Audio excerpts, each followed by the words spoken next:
Hello everyone. आज हम एक प्रैक्टिकल डिस्कस करने वाले हैं। प्रैक्टिकल है हमारा एस्टिमेशन ऑफ हीमोग्लोबिन कंसंट्रेशन। तो ये जो हमारा एस्टिमेशन ऑफ हीमोग्लोबिन कंसंट्रेशन होगा वो बाय सैलिस मेथड होगा। तो चलिए वीडियो को स्टार्ट करते हैं।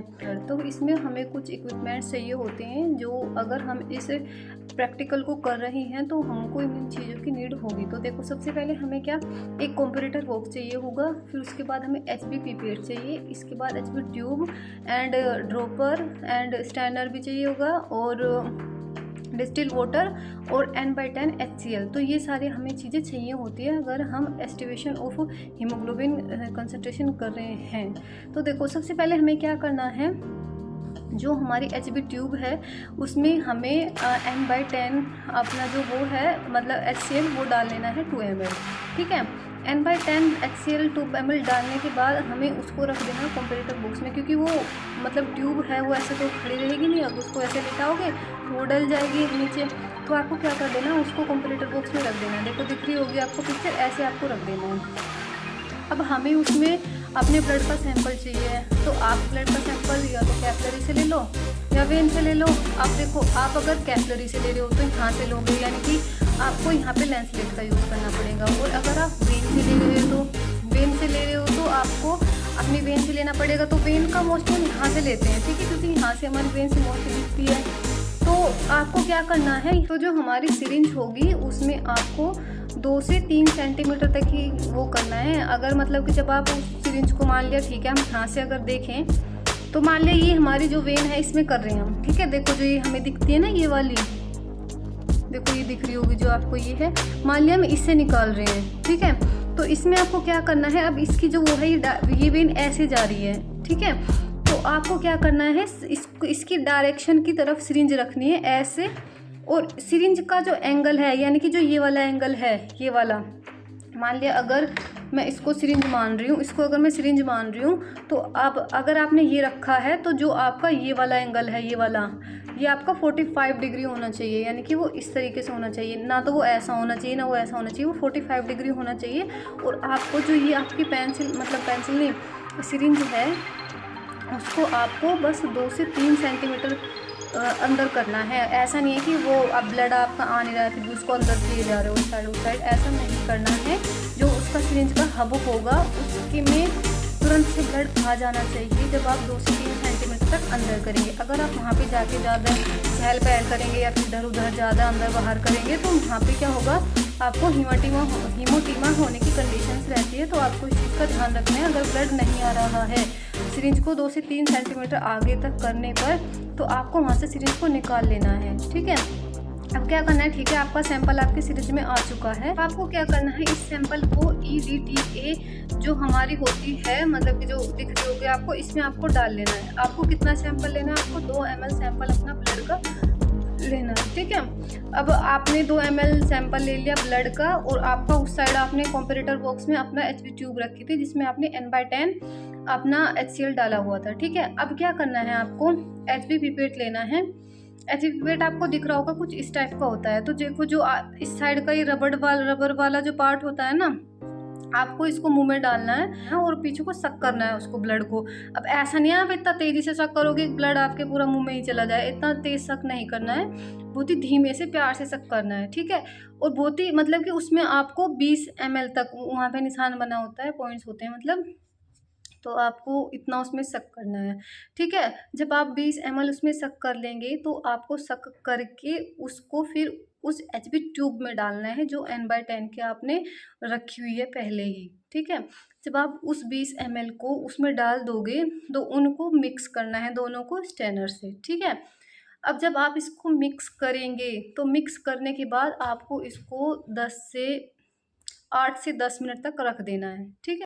तो अब ये 8 से 10 मिनट के लिए क्यों रखते हैं, ये इसलिए रखते हैं जिससे कि वो जो एसिड हिमेटीन की रिएक्शन हो जाए, यानी कि जो हमारा N/10 और हमारा ब्लड सैंपल था उन दोनों में रिएक्शन हो, एसिड हिमेटीन की रिएक्शन हो, और जिससे कि जो हमारे ब्लड का रेड कलर था वो रेड कलर का ब्लड हमारा रेडिश ब्राउन कलर में चेंज हो जाएगा।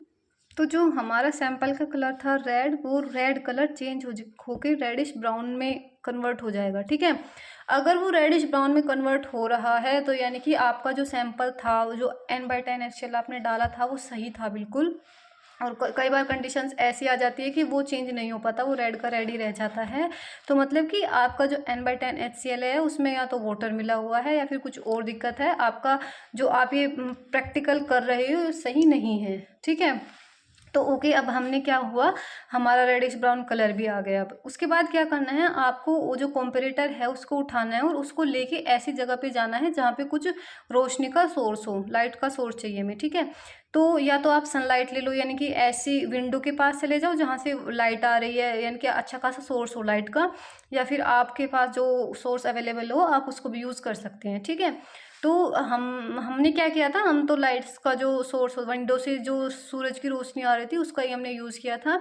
तो उसमें क्या होता है, आपको दिख रहा होगा जो हमारा कंपैरेटर है इसकी साइड में दो ऑरेंज नहीं है, रेडिश ब्राउन से ही कलर की दो पट्टियां दिखाई दे रही है। तो आपको क्या करना है, जो आपका ये सैंपल है आपको धीरे धीरे से सैंपल में आपको धीरे धीरे से डिस्टिल वाटर ऐड करना है, ड्रॉप बाय ड्रॉप। ये चीज़ याद रखनी है, ड्रॉप बाय ड्रॉप ऐड करना है।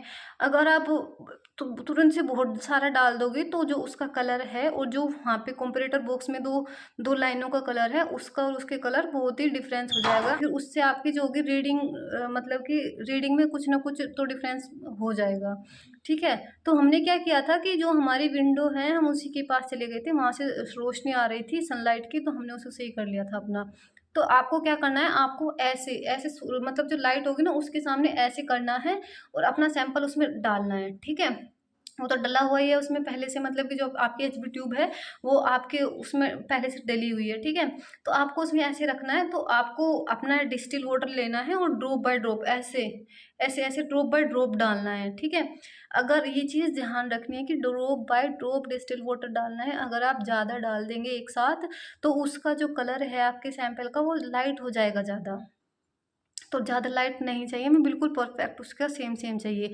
और क्या करना है कि आपको जब लगे कि आपकी मतलब कि सेफ साइड के लिए आपको क्या करना है कि जब आपको लगे कि कलर मैच होने को है तो आपको क्या रीडिंग नोट करते रहना चाहिए अपनी, ठीक है ना। अगर बाई चांस हमसे ज़्यादा गिर भी जाता है या फिर लाइट हो भी जाता है तो आपको कम से कम है आइडिया तो हो कि हाँ यहाँ तक हमारा ये था और यहाँ तक हम हमारा मतलब डार्क था, फिर यहाँ से आगे हमारा लाइट हुआ तो मीडियम यहाँ तक हुआ होगा, तो आपकी एवरेज आ जाएगी, मतलब कि जो वैल्यू है आप आसपास का लिख लोगे, ठीक है। तो जब मतलब आपको ड्रॉप बाय ड्रॉप डालता रहना और स्टेनर से उसको मिक्स करते रहना, और आपको सबसे मतलब ऐसा नहीं करना कि जो स्टेनर है उसको आप कहीं पे रख दे रहे हो फिर उसमें उसका जो वो है वो कहीं पे लग जा रहा है, कहीं से आप उठा रहे हो उस स्टेनर पे कुछ लग के आ जा रहा है, तो ऐसा नहीं करना। आपको क्या करना है कि एक हाथ से तो वो अपना कंपैरेटर बॉक्स पकड़ना है, ठीक है, एक हाथ से उसमें ड्रॉपर में ऐसे ड्रॉप डालनी है, ठीक है। फिर उस ड्रॉपर जो ड्रॉपर से ड्रॉप डालोगे उसको उस बोतल में ही रख दोगे जिसमें आपका डिस्टिल वाटर था, ठीक है। और जो स्टेनर है उससे आपको मिक्स करना है, ठीक है। और फिर उसको उसको इसके ऊपर ही रखना है स्टेनर को, मतलब कि जिससे कि अगर कुछ टपकेगा तो उसमें ही जाए। ऐसा ना हो कि इसका जो थोड़ा सा पार्ट इसमें चला गया, वो आपने स्टेनर दूर रख दिया फिर वो वहीं पे रह गया उसका पार्ट, तो उसमें भी वैल्यूज़ रिफ़र कर सकती हैं, मैटर करती हैं ये भी चीज़ें, ठीक है। तो आपको ये चीज़ का भी ध्यान रखना है कि जो आपका स्टेनर है वो आपको मिक्स करने के बाद वो कहीं भी नहीं रख देना है, उसके ऊपर ही रखनी है, ठीक है। तो ऐसे जैसे मान लिया, ठीक है, अब आपका आपने वैल्यूज़ भी उसकी मैच करा ली, कलर मैच करा लिया आपने उसका, तो जब कलर बिल्कुल सेम हो जाएगा दोनों का तो आपको वैल्यू नोट कर लेनी है और जो वैल्यू आएगी वो ग्राम परसेंट में आएगी, ठीक है। तो आपका ये प्रैक्टिकल था estimation of haemoglobin concentration by Sahli's method.